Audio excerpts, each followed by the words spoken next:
შემოდგომა და გაზაფხული ეს პერიოდია გასტროენტეროლოგიური დაავადებებისთვის, როდესაც გარკვეული რიგის პათოლოგიური პროცესები ძაფრდება და შესაბამისად მომართვიანობაც კლინიკაში მატულობს. პაციენტების მართვა ამ შემთხვევაში და ამ ეტაპზე ხდება გასტროენტეროლოგიური ინფუზიების სახით, რომლებიც მოწოდებულია გაიდლაინებით.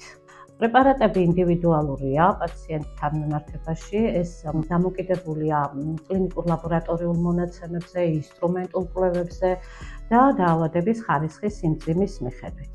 პრეპარატები, რომელიც ამ ეტაპზე შერჩევითი სახით გამოიყენება დაავადების მართვაში, ძირითადად ვიყენებთ კუჭნაწლავის ტრაქტის, ლორწოვანის დაზიანების, ნაღვლის ბუშტის, სანაღვლეგზების და ღვიძლის სხვადასხვა პათოლოგიების დროს.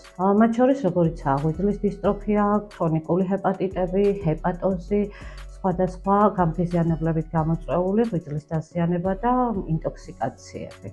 შორის ალკოჰოლური ინტოქსიკაცია, ანტივირუსული პრეპარატების, ანტიბაქტერიული, სიმსივნის საწინააღმდეგო პრეპარატების, ხანგრძლივად მიღებული კონტრაცეპტივების მიღების შემდეგ.